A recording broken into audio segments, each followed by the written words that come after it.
I am a gamer. A long time one, that is. I played a crap ton of Nintendo games. NES, SNES, DS, 3DS, Nintendo GameCube, and so on. I even remember playing a lot of games, however, on the Nintendo Wii for the most part. Games such as Mario Kart Wii, Super Mario Galaxy 1 and 2, New Super Mario Bros. Wii, the list just goes on. But there's one particular game, however, I recall having in my basement for quite a long time though, and not many people knew about it. That game was called Spore Hero. This was a game I played when I was younger until I grew out of it. The memories of me playing it during my childhood years clicked into my mind really fast. For a little context on what Spore Hero is, it's a game where you can create your own creatures, basically creating your Sporeling hero creature. Name him whatever name you want to give it, then you go around exploring places, doing quests, battling, or even singing, dancing, and posing with certain NPCs in the game. The main goal of the game is to put a stop to the evil villain NPC named Zarkador from planning to destroy a planet with the red meteors he summons that can corrupt some NPCs in the game, and even manipulating them into attacking you to where you have to battle them. The game's pretty simple and well explained for it all, so one day I decided to go down to my basement and search for that game. I had a lot of other old games stored in my basement too, which isn't all that relevant, but my main focus was finding my old Spore Hero game, and after about 20 minutes of searching, I found it. My old copy of Spore Hero, however, the cover was really dusty, so I had to blow off the dust. There was a few scratches, however, too on the cover, but I didn't think too much of it. I then went back upstairs to plug my Wii in. I took out the Spore Hero disc, but when I did, I noticed it too had a couple scratches on it. I yet again thought it was nothing serious.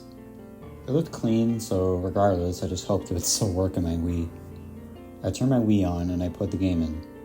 I waited for about 6 seconds. Surprise, surprise, my game went through and booted up on my Wii. I grabbed my nunchuck and Wii remote, and before starting the game up, it loaded up as normal with Miji, who is the main NPC creature of the game, crashing into the EA logo and walking off in a dizzy state. God, I still remember finding that funny because of the cartoony style of it. I then waited for about 20 seconds and my game started. I went to my save files, and this is where I found something off. From what I remembered, I only had one save file, but from what I was shown, I had 4 save files. Maybe it was just a glitch, I thought to myself. The first file I had was already completed, and I had a lot of blue shards, and all 327 parts in that file, and I was saved in the Ancient Grounds place. File 2 had 40 blue shards collected, and 12 out of 327 parts, and was saved on Moonlit Caverns. Which is strange, because you don't get there until you have a lot of parts and shards, after you complete the Moonlit Stoneway place. File 3 had 20 blue shards collected and 9 out of 327 parts, and was saved on Mushroom Grove. Also very strange, and also had to be some sort of glitch. Then last but not least, File 4. 10 blue shards collected and 5 out of 327 parts, saved in Moonlit Stoneway. This had me weirded out, but I tried not to let a certain glitch kill the mood for me, so I started off with File 1. I waited for about 15 seconds for my game to load, and after it booted up, I was not in Ancient Grounds at all. I was in Mushroom Valley. There was no music playing, and Mushroom Valley itself looked very glitchy. The healing fruit tree looked practically invisible, with the exception of the healing fruit still being visible. Lily, who's one of the smallest NPCs in this place, who is one of Miji's, and also not very interactable, was nowhere in sight, as if the glitch had wiped him out of existence. I moved around to see if the rest of the NPCs were present, and so far the only one visible was Big Chief. I went up to talk to him, but I got a dialogue box containing a text full of nothing but gibberish, which is weird because he was also talking, like at the same time he had to destroy the red meteor that Zarkador crashed in front of him. But there was no red meteor in sight, and Big Chief began to make incoherent noises and do very strange movements. I explored around the rest of Mushroom Valley, and no other NPCs were in sight. I then reached the near end of Mushroom Valley and looked around some more, and that's when I only found Nokansi, one of the leaders of the Spiky tribe, the one you had to fight in his other tribe in order to allow access to their nest so you can evolve your creature. Only he, though, was visible. The other Spiky tribe was nowhere in sight. Nokansi was behaving strangely, just like Big Chief, and making incoherent noises and moving very frequently, except his movements were very bugged, and yet again, no red meteor, though it was in sight. I talked to him, and I got the same dialogue text filled with nothing but gibberish. I checked around the rest of Mushroom Valley before finally deciding to leave and go to Ancient Grounds. When I did that, however, my game just froze. My Wii made the freezing sound. I powered off my Wii and powered it back on. I then started my game up again, and only to find out the file 1 was gone. This had my heart drop. I was beginning to feel very creeped out by how strange my game was behaving. I swallowed and decided to try out file 2. I waited for the 15 seconds of loading, then as my game loaded, I was not in Moonlit Caverns. I was in Moonlit Stoneway. It's weird how the save files tell you which place you last saved on, but only to be transported to another place. I knew full on this was a glitch or a hack, and it was actually creeping me out.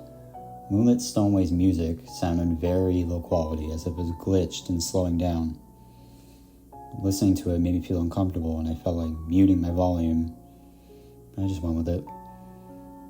The moon fruit trees were invisible, with only the exception of the moon fruits themselves being present. They were as glitchy as the healing fruit trees. The low moon fruit stealers that take your moon fruit whenever you kick the trees to make the moon fruits fall down were not in sight. The singers, along with the Great Yeti, were also not in sight. Most of the NPCs were gone. Though, with the exception of Garbool and Slapart, the two twin creatures who had to fight to free one of the singer species and get him back to his nest to the rest of the tribe.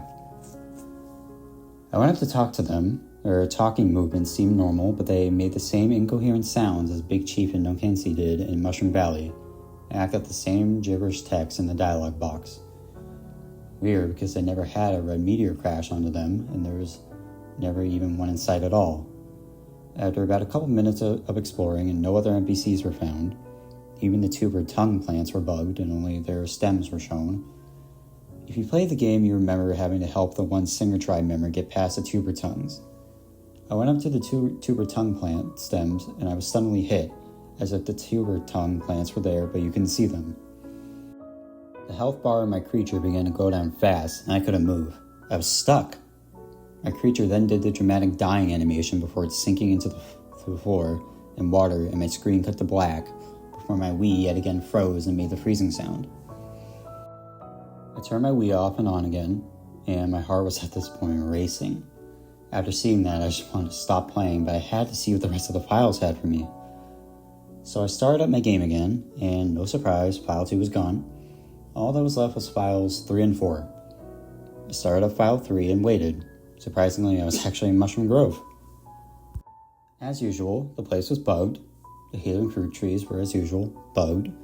Most of the NPCs were gone except Kikurisu, who was alone and was, of course, behaving strangely and making the same incoherent sounds.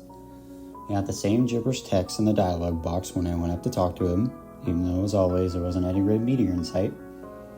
I also remembered there, too, were tuber tongue plants here, but all I could see was their plant stems. I decided to just avoid them after the last incident in File 2. I explored everywhere, and all there was emptiness. So I just decided to, yet again, leave. I decided to see if I could go to Ancient Grounds, this time without my Wii freezing. I sat there waiting for my game to load, and surprisingly, it actually loaded, and I was in Ancient Grounds. But the music in Ancient Grounds sounded bugged, almost as if the music itself was stuck on the same note. It was not really creepy, but it was a bit repetitive. I just proceeded, however, and ignored it. All the NPCs in Ancient Grounds were actually all visible. Miji, Sage, Combat Master, Sing Master, Dance Master, and Pose Master were all present. But they were behaving strangely and making incoherent sounds. Talking to them would, as always, give me nothing but gibberish. If I remember very clearly, too, red meteors were never summoned in Ancient Grounds, since Sarkador most likely never showed up in Ancient Grounds in the game. so no red meteors were in sight in front of any of them. The noises they made actually got louder and louder, and I noticed that they were all talking towards me. As it got inches close to me, my game then froze, and my Wii made the freezing sound. I dropped my nunchuck in weird mode and I was sweating. I stared at the screen for about 2 minutes as this freezing sound in my Wii continued. I then got up and powered off my Wii again and then turned it back on. I then sat back down before trying to collect my thoughts. I was too scared as to what Fallout 4 would bring me, and part of me wanted to just stop playing and just get rid of the game, but another part tells me I had to know what happens next. I had to. I swallowed and took a deep breath before booting my game up once again. I went to Fallout 4 and waited for it to load. I was then transported to Creature Beach. No music was playing, just dead silence. All the NPCs were gone, not even Sage and the Ancient Guardian were existent. The big giant creature you see in Creature Beach was bugged. It was missing its eye, but his mouth was still enterable. You enter its mouth to fight Zargador in the final boss. I went inside its mouth, and I was at this point paranoid as to what surprises I was going to get. I started shaking, and while trying to hold on to my weird mode nunchuck, that's when I saw him, Zargador, standing there alone.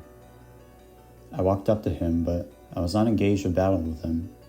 Instead, I got a dialogue text saying ... and then gibberish. Zargador did make incoherent noises, but it was much deeper and more low-pitched.